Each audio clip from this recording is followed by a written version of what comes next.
Hola, hola, ¿cómo les va? Bienvenidos.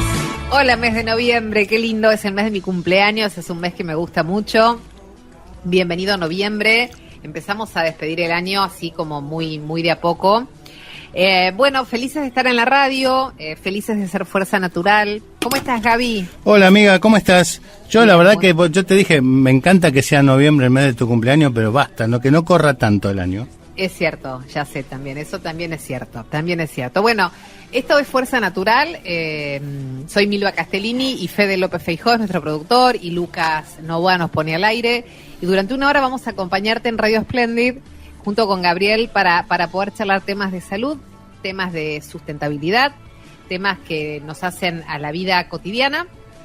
Mientras vos te preparás seguramente un lindo plan para este domingo, o estás viajando, o estás laburando, o estás en un momento difícil, bueno, acá estamos para hacerte compañía y bancar la parada, como se dice. Y yo lo extrañaba un poco porque tuvimos 2 semanas, ¿no? La semana pasada no tuvimos programa, pero bueno. Es cierto, así que estamos contentos de estar al aire nuevamente. Vamos a tener un editorial que tiene que ver con la pobreza y el clima y la superposición de riesgos, sí. Algo que nos va a sorprender mucho por los datos que les vamos a contar. Vamos a hablar, bueno, si bien esto fue en octubre, para nosotros siempre está vigente, nos quedó pendiente del mes pasado el tema, vamos a hablar de cáncer de mama y va a estar con nosotros la doctora Cristina Noblía, que es especialista en mastología y es directora de la unidad de mama del Sanatorio Otamendi, así que Tal tema...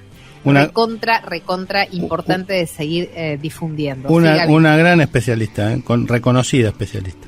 Y todavía hacen falta muchas campañas, porque no todas las mujeres, tal vez sí lo saben, pero no está el acceso. Así que tenemos que seguir laburando mucho por los controles mamarios una vez al año. Y lo que digo siempre, el cáncer de mama no es una enfermedad exclusiva de las mujeres. Por supuesto. El 1% puede dar en hombres y no olvidarse que los hombres trans también pueden, claro. si mantienen tejido mamario aún en su cuerpo.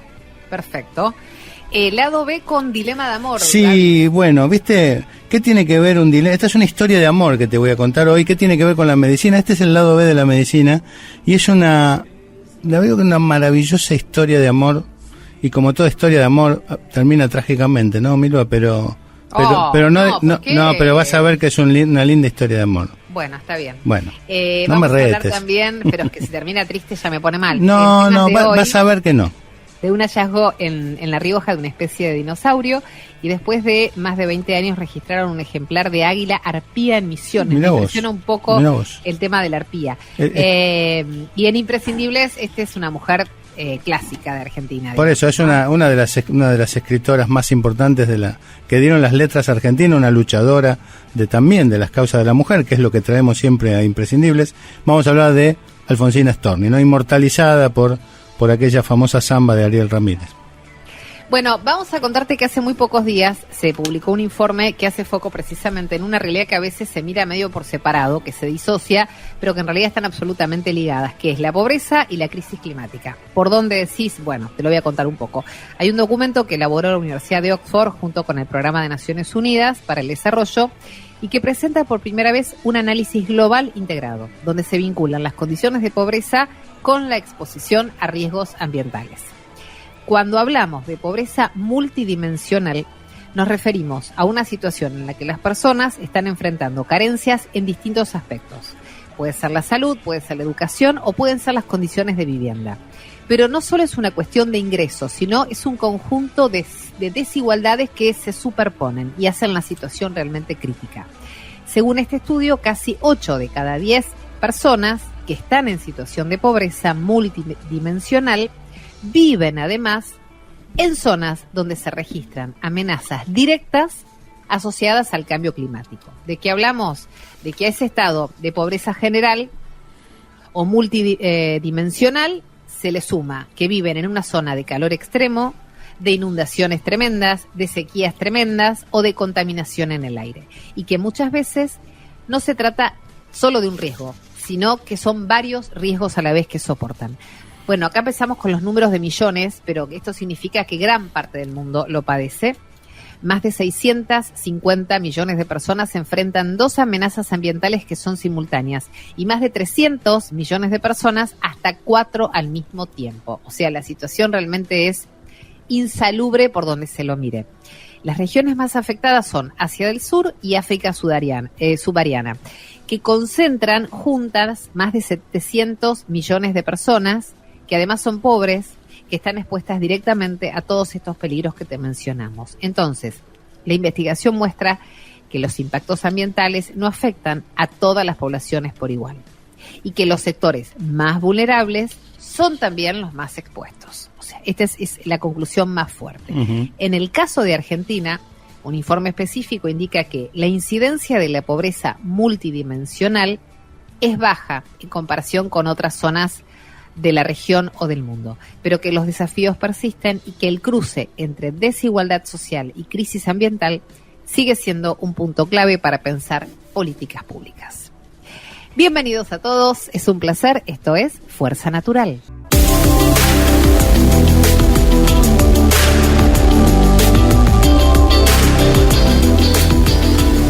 Bueno, viste que octubre fue un mes que se dedica habitualmente a todo lo que es concientizar y hablar sobre el cáncer de mama.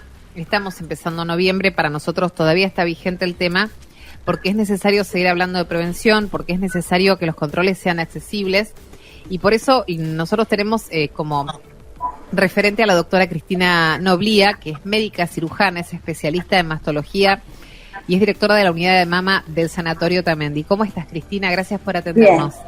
No, al contrario, gracias a ustedes por invitarme. Todos los años lo primero que me pregunto es ¿en qué estamos? ¿En qué instancia estamos respecto del año anterior? ¿Cuánto pudimos avanzar o cuánto no se pudo todavía lograr, digamos? Danos un primer panorama del momento en el que estamos transitando. Mira, lo primero que tienen que saber es que el cáncer de mama es el cáncer más común en la mujer. Aproximadamente en Argentina hay 22.000 casos nuevos por año, según el Instituto Nacional del Cáncer, y en todo el mundo más o menos hay 2.300.000 casos nuevos por año. O sea que es mucho. Claro. Eso es lo malo, pero lo bueno es que la mortalidad ha bajado muchísimo, aproximadamente en un 30%, primero por dos motivos: por la detección precoz, porque la mujer ya está más concientizada, que se tiene que estudiar, que tiene que acudir apenas al mastólogo apenas se encuentra algo, y sobre todo por el screening mamográfico, es decir, la mujer sabe que a partir de los 40 años se tiene que empezar a hacer una mamografía por año. Uh-huh. Y aparte, medicamentos nuevos que han logrado una disminución de la mortalidad. O sea que vamos por buen camino. Cristina, te hago una pregunta, un poco para refrescarle a nuestra audiencia. ¿Cuáles son los factores de riesgo del cáncer de mama que hoy podemos identificar? Mira, los factores de riesgo, el riesgo más importante para hacer un cáncer de mama es ser mujer y cumplir años. Todas las mujeres podemos tener un cáncer de mama. Obviamente que hay factores de riesgos, algunos que son modificables y otros que no. Los no modificables son la edad, la herencia. La gente cree que los cánceres de mama son todos hereditarios. No, en general son hereditarios entre un 5 y un 10%. Bien. No más. El tema de tener muchos hijos, o el tema de dar de mamar, o por ejemplo las mujeres que tienen hijos cuando son más grandes tienen más riesgo de hacer un cáncer de mama. Es mejor tener hijos cuando uno es joven, ¿sí? La dieta es un factor importante, la dieta rica en grasas, el alcohol, el cigarrillo, las enfermedades proliferativas de la mama, como por ejemplo la hiperplasia ductal atípica, que no es un cáncer, pero aumenta el riesgo de hacer un cáncer de mama el día de mañana. Necesito una aclaración de lo que dijiste, Cristina. Hablaste del tener muchos hijos. ¿Eso favorece o protege? Y lo mismo que la lactancia, ¿favorece o protege? La lactancia protege. Ah, correcto. Pero no por tener muchos hijos vas a dejar de tener cáncer. No, estamos de acuerdo. Muchas mujeres que yo tengo y que he operado tienen un montón de hijos. No, por supuesto. Tienen cáncer de mama. Y recordemos, decíamos al principio que también no es una enfermedad exclusiva, también los hombres pueden tenerlo. Y también las personas trans, o sea, ¿qué actividades, qué acciones toman ustedes contra las personas trans? Porque muchos de ellos aparte recibieron dosis de hormonas muy altas. Mira, ahora tenemos que hacer un consenso sobre cómo vamos a estudiar a las personas trans. Es un tema muy interesante. Creo que el Hospital Durán, ahí tienen mucha experiencia en personas trans. Yo te mentiría porque no tengo experiencia, no trato a personas trans, y las que hemos tenido las mandamos al Hospital Durán. Perfecto. Pero va a cambiar el seguimiento claro. de estas personas por la cantidad de hormonas que toman. Claro. No te olvides que es discutido si las hormonas aumentan o no aumentan el riesgo de cáncer de mama. Lo que sí se sabe, por ejemplo, las pacientes menopáusicas que hacen terapia hormonal de reemplazo, que cuantos más años tomen esas hormonas, tienen más posibilidades de hacer un cáncer de mama. Uh-huh. Cuando las mujeres toman más de 5 años terapia hormonal de reemplazo, tienen más riesgo de hacer un cáncer de mama. Pero ojo, que no se asusten, que no significa claro. que... ¿Es terapia hormonal de reemplazo anticonceptivos o estás hablando de otra cosa? No, terapia hormonal de reemplazo es cuando las mujeres entran en menopausia, que realmente tienen síntomas muy importantes, como sofoco. Sí. O sea, tratamiento con estrógenos en el momento de la menopausia. Exactamente. Cristina, la pregunta... Sí, perdón, ibas a decir, a cerrar una idea. No, que me acababa de preguntar de hombres, sí. Sí. El porcentaje de cáncer de mama en el hombre es aproximadamente del 1%. Nosotros operamos generalmente un hombre por año de cáncer de mama.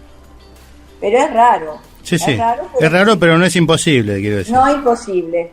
Decías, Milva. Respecto de los controles, ¿hay una modificación en el protocolo o sigue siendo en líneas generales eco mamaria y mamografía una vez por año si no aparecen otros síntomas antes o alguna detección que hagamos nosotras?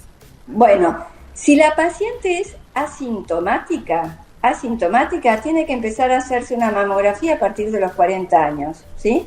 Todos los años una mamografía y una ecografía pedimos también. Uh-huh. Si la paciente tiene algún nódulo, así tenga 20 años, le pedimos una mamografía. Okay. ¿Sí? Con respecto a las pacientes de alto riesgo, es decir, aquellas que tienen muchos antecedentes familiares o que tienen, por ejemplo, la madre con cáncer de mama, que la madre tuvo cáncer de mama a los 40 años, las hijas tienen que empezar a hacerse las mamografías 10 años antes de la edad que tuvo el cáncer de mama la madre. Perfecto. Es decir, a los 30 años. En las pacientes de alto riesgo es distinto. En las pacientes de alto riesgo tienen que comenzar a hacerse una resonancia nuclear magnética a partir de los 25 años, una por año, y a partir de los 30 años una mamografía por año con ecografía. ¿Por qué esa disquisición de la resonancia a esa edad? Porque la resonancia nuclear magnética tiene muchísima sensibilidad, sobre todo en las pacientes jóvenes con mamas muy densas. Claro. Y en las pacientes que tienen antecedentes familiares importantes, o que tienen el estudio genético positivo, el famoso BRCA1, BRCA2, se ha demostrado que la resonancia nuclear magnética sirve para tumores que no son detectados ni con la mamografía ni con la ecografía. A ese antígeno, a esa determinación que dijo la doctora, se le llama normalmente BRCA, ¿no? BRCA1 y BRCA2, que es el BRCA1 y BRCA2. Y te hago una pregunta, ¿cuál es la conducta con personas que tienen prótesis mamarias? Bueno, las personas que tienen prótesis mamarias le pedimos para el estudio un estudio especial que se llama maniobra de Eklund, es decir, la mamografía digital común más la maniobra de Eklund, para poder ver bien las mamas. Las prótesis mamarias no aumentan el riesgo de cáncer de mama, tal es así que las pacientes que les hacemos cirugías reconstructivas, las reconstruimos generalmente con prótesis mamarias. Claro, tal cual. Incluso, claro, es un factor que pensaba lo siguiente, doctora, las prótesis van cumpliendo vida útil, a veces hay que recambiarlas o a veces hay que quitarlas directamente, pero lo que siempre te aclaran es que ahí no hay riesgo, o sea, igual se mandan a analizar, pero no hay riesgo ahí de desarrollo de cáncer, de células malas, ¿no? Bueno, a ver, te cuento algo. Primero, ese mito que existe, que las prótesis hay que cambiarlas después de los 10 años, no va con las prótesis actuales. Las prótesis no hay que cambiarlas. Se cambian exclusivamente cuando se rompen o cuando la paciente está desconforme estéticamente con sus prótesis y se cambian. Pero no es que cada 10 años hay que cambiarlas. Hay un tema con las prótesis mamarias que se llama linfoma células gigantes, que se ve en muy pocos casos en prótesis. En Argentina creo que tenemos 25 pacientes que han hecho linfomas por células gigantes provocados por las prótesis, pero es rarísimo. Excepcional, claro. Excepcional. En el mundo entero habrá 2.000, 3.000 casos, más no hay. Bien. ¿Cómo estamos hoy respecto de los tratamientos, Cristina? O sea, bueno, yo creo que hemos avanzado muchísimo en los últimos años, porque antiguamente estaban los antiestrógenos y las quimioterapias, pero me parece que ahora ya tenemos demasiado. No. Primero, cada vez estamos haciendo lo que se llama el desescalamiento del tratamiento del cáncer de mama, a nivel quirúrgico y a nivel de adyuvancia. ¿Por qué digo esto? A nivel quirúrgico, viste que uno trata siempre de hacer lo que se llama una cirugía conservadora, claro, es decir, conservar la mama.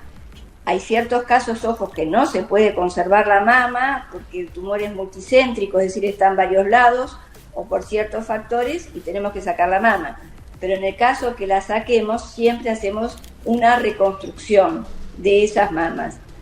A nivel de los ganglios, hace 40 años hacíamos lo que se llamaba un vaciamiento axilar completo, exactamente, con lo cual la paciente tenía un montón de complicaciones y el más importante es el linfedema, que es cuando se hincha el brazo. Así es.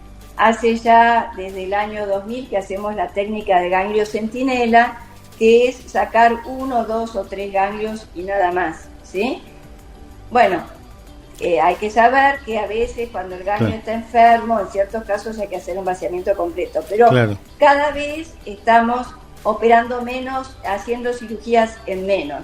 Y no solamente con la cirugía, con la radioterapia pasa lo mismo, con la quimioterapia pasa lo mismo. Hay tratamientos nuevos como la inmunoterapia, que se da en las pacientes, un tipo de tumor que se llama triple negativo, que las pacientes realmente tienen una respuesta excelente y ha mejorado la sobrevida de estas pacientes. Es decir, cada vez tenemos más armas para tratar esta enfermedad. Quería consultarte finalmente, por lo menos por mi parte, Cristina, es accesible, digo, estamos pensando en un sistema de salud, siempre lo decimos que está muy dividido porque es un sistema de salud en todo el país, donde hay gente que va a los hospitales, donde hay gente que tiene una obra social, donde hay gente que tiene una prepaga y donde hay gente que no tiene nada, salvo que se llegue a esa gente, a esa población que no tiene nada ni acceso a nada. El tema es garantizar el acceso a la salud. En este caso, digamos, ¿hemos podido evolucionar? Y te diría que muy poco. A nivel hospitalario tenemos, yo no trabajo más en hospital, yo estuve 37 años en el Instituto Rofo, sí, que la verdad que se trabajaba y se sigue trabajando muy bien, pero por lo que escucho de alumnos míos que están en hospitales municipales, que muchas veces las pacientes tienen problemas para llegar a las drogas, sobre todo con la inmunoterapia, porque son drogas muy caras, y también tienen problemas para hacer reconstrucción mamaria con prótesis o expansores. Claro. Sí, el tema, pues quizás hasta, como decía Milva, probablemente hasta haya una inequidad en el acceso al diagnóstico, ¿no? Yo me acuerdo que ha habido mamógrafos montados en micros que han hecho campañas, pero sí, son generalmente, sí, que es el micro rosa, pero parece que todo eso ocurre solo en octubre. Realmente tendría que ser una campaña continua, no más allá de octubre. Y totalmente, porque sabemos, y lo vuelvo a decir, y esto es muy importante, que cuando los tumores de mama se diagnostican, cuando miden menos de 1 centímetro, tienen un 90% de posibilidades de curación. Así ese es el dato, claro. Qué bueno sería que toda la población se pudiera hacer todos los estudios, sería excelente. Este es un ejemplo, Milva, este es un ejemplo donde la inequidad te divide entre la vida y la muerte. Exactamente. Lo digo con crudeza, pero es así, ¿eh? O sea, una persona que accede, se le hace el diagnóstico, se le quita el tumor, se le da una medicación que cuanto más temprano sea es más leve la medicación y probablemente hasta más barata, y probablemente tenga altas chances de curarse. Todo el que no, bueno, todo lo contrario de lo que dije casualmente. Exactamente. Es la eterna desigualdad en Argentina respecto del acceso a la salud, de las cosas que Así más es. promovemos siempre y exigimos que se convierta en una política de Estado, ¿no? El acceso a la salud garantizada para todos. Cristina, un placer conversar con vos. Gracias por tu tiempo. No, por favor, gracias a ustedes por la invitación. Gracias, que tengas un lindo día. Era la doctora Cristina Noblía, médica cirujana, especialista en mastología, directora de la unidad de mama del Sanatorio Otamendi.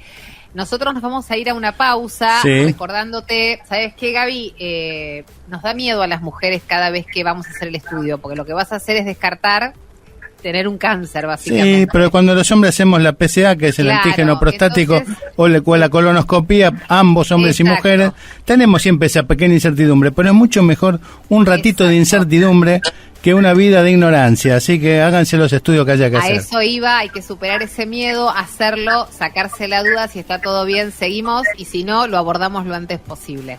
Sí. Gracias, Cristina, un beso grande. Un beso, hasta luego. Hasta luego. Tenemos que hacer una pausa, Sí. Vamos a las noticias. Sí, recordá Y que ya. esta entrevista queda guardada para siempre en @Fuerza Natural Radio en YouTube.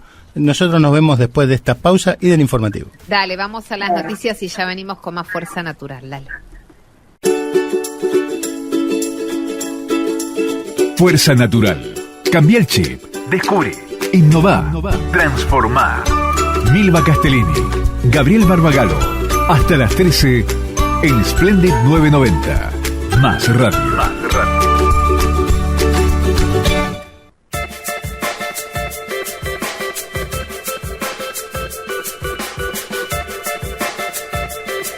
Es tiempo de la columna del doctor Gabriel Barbagalo de su lado B, y el título de hoy es Dilema de amor. Suena más a novela que al lado B, pero te escuchamos, Gaby. Y lo presentamos. CIFEME es un sistema integrado por más de 750 empresas de medicina prehospitalaria, brindando cobertura en 20.000 localidades, lo que la hace la red de emergencias médicas de mayor alcance. Un solo teléfono, una sola factura, todo un país. Nuestro centro de contacto certificado bajo normas ISO cuenta con profesionales altamente capacitados que gestionan servicios de alta complejidad hasta en las regiones más apartadas de nuestro territorio. CIFEME, la red de emergencias médicas más grande del país. Sí, dilema de amor. O sea que la medicina, Milva, avanza siempre hacia adelante. Y en su camino va encontrando soluciones a los distintos inconvenientes insolubles. Asimismo, cada especialidad tiene circunstancias en su historia que resaltan e iluminan a los próceres de su actividad. Tal es el caso de la obstetricia, una especialidad distinta a las demás, ya que esta, como ninguna, se encuentra abocada a la generación de vida, cuando las otras habitualmente se encargan de retrasar, de desviar o simplemente de evitar la muerte. Dentro de la obstetricia existe un fantasma que, en caso de aparecer, transforma un hecho casi milagroso como es el nacimiento en un momento dramático y sombrío. Me refiero a la hemorragia posparto. ¿Qué ocurre cuando, tras el alumbramiento, el útero no logra contraerse con la suficiente fuerza para cerrar los vasos sanguíneos que alimentan la placenta? Esto provoca una hemorragia intensa que puede volverse fatal si no se detiene a tiempo. Hoy, la ciencia, con prevención, con medicación y con medidas físicas, brindan solución y evitan en gran medida la aparición de la hemorragia cataclísmica del parto que se veía con frecuencia en siglos pasados, agravada por la ausencia de medios de diagnóstico rápido y de medicamentos de rescate como existen hoy, y por sobre todas las cosas, por la menor natalidad que muestra la humanidad, que genera menos número de mujeres multíparas, o sea que tuvieron muchos partos. 2 o 3 siglos atrás, sin estos recursos y sin la comprensión médica del fenómeno, una hemorragia posparto solía ser irreversible y fatal, como la de la historia que les quiero contar. Corría junio y el cielo ardía sobre la India, cuando la esposa del emperador musulmán del Imperio Mogol comenzó su trabajo de parto. Era el 14º parto que iba a pasar, y el campamento imperial se llenó de plegarias y de silencios. Afuera los cortesanos esperaban noticias, dentro el emperador Shah Jahan sostenía la mano de su esposa, temiendo lo que el destino le insinuaba. Mumtaz Mahal, la elegida del palacio, su esposa preferida entre otras, estaba sufriendo una hemorragia incoercible, preludio de muerte que llegó en forma inexorable horas después, y dejó al emperador solo ante un vacío que ni su poder pudo llenar. Mumtaz Mahal, quien fuera en vida su confidente, su compañera de viajes, la presencia serena que suavizaba la dureza del poder, murió a los 38 años. Dicen que el cabello de Shah Jahan, el emperador, encaneció en pocos días y que su voz se quebraba al pronunciar el nombre de su amada. Entonces juró cumplir con el último deseo, levantar para ella un monumento que desafiara el tiempo, un sepulcro tan puro como su amor, el más bello del mundo. Durante más de 20 años, obreros, artesanos y arquitectos dieron forma a su promesa, una flor de mármol blanco nacida a orillas del río Yamuna. Cuando el Taj Mahal se alzó finalmente, el sol se reflejó en su cúpula como si fuera el alma de Mumtaz, regresando a mirar su sueño cumplido. Cuando la obra terminó, el Taj Mahal comenzó a brillar como una estrella de simetría y de silencio. Allí, bajo su cúpula perfecta, descansan los restos de Mumtaz y años después, incluso los del emperador Shah Jahan, que nunca dejó de amarla. Incluso cuando fue recluido en una celda, su único deseo fue poder ver el Taj Mahal, el palacio, desde su ventana. Y así fue. El tiempo ha pasado, pero el Taj Mahal sigue en pie como testamento de un amor que desafió la muerte. Una muerte que hoy, gracias a la ciencia, sería absolutamente evitable. Y puestos a elegir, aquí vale el dilema de amor. ¿La vida de Mumtaz o la belleza eterna del Taj Mahal? Le propongo a usted, querido oyente, que elija, si es que se anima. Fuerza Natural. Milva Castellini. Gabriel Barbagalo. De 12 a 13 en Splendid 990. Más radio.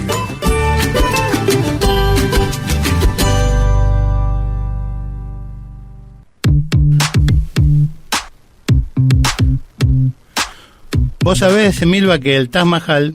Bueno, yo te mandé una foto del Taj Mahal, ¿te acordás? Sí, me dijiste que sos, además debo decir yo, sos un hombre que ha viajado muchísimo, me dijiste que fue uno de los lugares del mundo que más te impactó. Es el lugar más bello del mundo, para mí, de lo que yo vi. Obviamente que uno no vio todo, pero vio bastante. Y la historia es esta. Y vos sabés que mientras yo armaba este lado B, pensaba esto.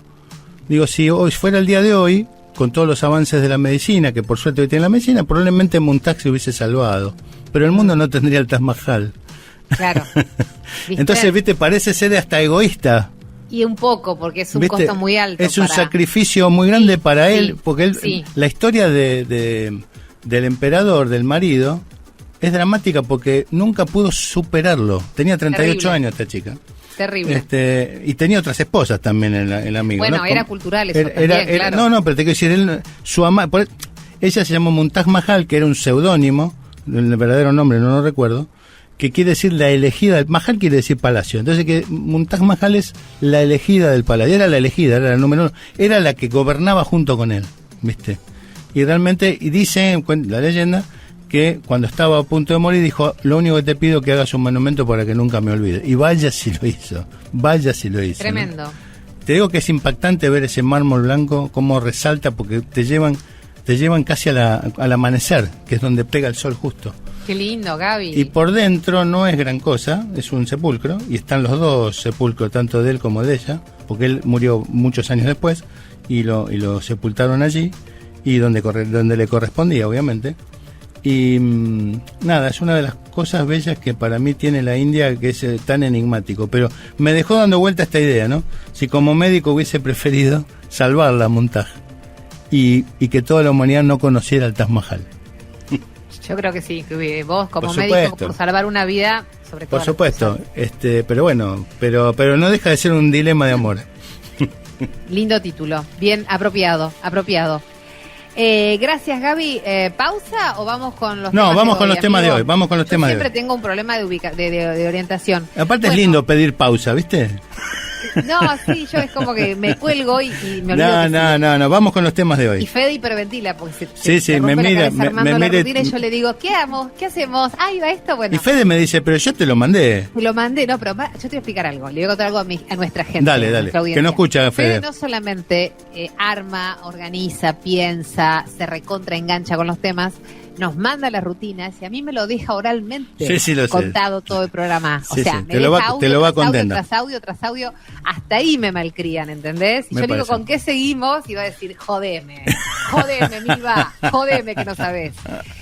Temas de hoy, queridos oyentes. Dale. Encontraron en La Rioja una especie de dinosaurio herbívoro.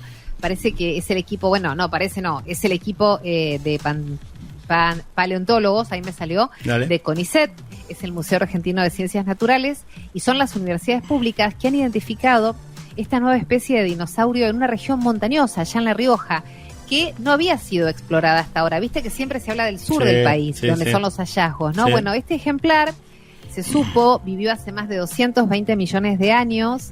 Presenta una combinación muy poco común para su antigüedad, porque tiene un cuello largo y un cuerpo muy grande. Y se trata de un dinosaurio herbívoro que recibió el nombre de... Ahí te la quiero. Viste, se vengó Federico. Sos malo, Fede, ¿eh? ¿Qué necesidad que te diga el nombre? ¿Te ayudo? Guaira cursor. Cursor, no era tan jodido. Guaira cursor Hagensis. No, Hagensis, porque no tiene 10. Sí, pero debe ser Hagensis. Dale, no Para importa. mí es Hagensis. Bueno, dale. Igual no cambia. No. De todos modos, un nombre re difícil. Un día, un locutor, Luis María Ruiz, que era un locutor de Telefe de hace muchísimos años, me enseñó que cuando aparece una palabra difícil, lo mejor que podés hacer es separarla en sílabas, Claro. y eso te va a permitir poder pronunciarla sin errores. Bien. Debería haber hecho esto yo con el nombre del dinosaurio. Mi hijo un día me dijo que los dinosaurios de cuello largo son los que son herbívoros porque comen alto. Comen Claro. en la copa de los árboles. Exacto. Bueno, este nombre parece que combina 3 referencias, A ver. Gaby. Por un lado, Guaira, que significa viento en quichua o en quechua. Lo mismo. Cursor, que proviene del latín y significa corredor. Y Hagensis o Jacuensis, Sí. para Gabriel, que alude a ¿Viste? Jahue. Y ese va con Es la diéresis. localidad riojana. Pero Jahue va donde con fue diéresis. encontrado. Ve que Jahue va con diéresis. Pero ¿cómo el gentilicio no No lleva importa. diéresis? No importa. Yo Diéresis, para joderte nomás. ¿Cómo ganas? Tenés ganas de joder. Tengo ganas de joder, tenés que poner la canción. Bueno, en conjunto entonces, su nombre se puede traducir como corredor del viento de Jahue. ¿Está bien? Son esos dinosaurios de cogote largo que nuestros hijos les regalábamos de juguete. Son los más lindos de todos. Que pagué de dinosaurios, las tengo todas guardadas. ¿O no? Bueno, lo último que te cuento respecto de esto es que porque la relevancia que tiene científicamente, el hallazgo fue publicado en la revista Nature, que es una de las publicaciones más importantes, ¿no? Más reconocidas Sí. a nivel internacional en el ámbito de la ciencia, querido Gaby. Exactamente. Bueno, yo te cuento, Milva, y le cuento a los oyentes, que después de más de 20 años registran un ejemplar de águila arpía en Misiones. Recordemos que la palabra arpía no significa bruja, es un pajarraco feo. Da así. malo, de la arpía, de No, esa no, arpía es pero mala. viene de este pajarraco que es feo, que parece mal, pobre Mala, aparte cuando vos decís Claro, es una arpía, esa claro. mujer, es una mina, una arpía. Sí, sí. Ay, mamita querida. Una suegra, dice Federico, no. Che. Me está diciendo que no. No, eso no dijo, Fede, eso se Me lo pareció, dijimos bueno, en es lo la que época entendí, de- es lo que entendí yo. Bueno, Dale. entonces, un ejemplar juvenil de águila arpía fue fotografiada en la selva misionera, marcando un avistamiento que no se daba en Argentina desde hace más de 2 décadas. Considerada una de las aves rapaces más imponentes de Sudamérica, la arpía se alimenta principalmente de mamíferos y depende de grandes extensiones de selva para desarrollarse. Aunque históricamente habitó las selvas del continente, su población disminuyó de forma marcada en los últimos años por la pérdida, de nuevo, ¿no? Esto ya nos cansa decirlo, pero perdió su hábitat y por la caza furtiva, que es la caza por placer, entre comillas, lo digo placer, ¿no es cierto? Aquel que no hablo de la caza para el que se quiere alimentar, que de última si está pasando hambre sería hasta entendible, pero aquel que caza por cazar o caza por placer, el único animal que hace eso es el que está hablando y todos sus congéneres, ¿no es cierto? Hablo del ser humano. Así es, y lamentablemente. Dicho esto, ahora sí hacemos una pausa. Bueno, dale, ahora sí, hacemos dale. una pequeña pausita y vamos a volver con Imprescindibles, que escribió Gaby Barbagalo y que yo locuto. Y nuestra imprescindible de hoy es Alfonsina Storni. Está siempre bueno hablar de ella. Dale. Fuerza Natural. Milva Castellini. Gabriel Barbagalo. De 12 a 13 en Splendid 990. Más Radio.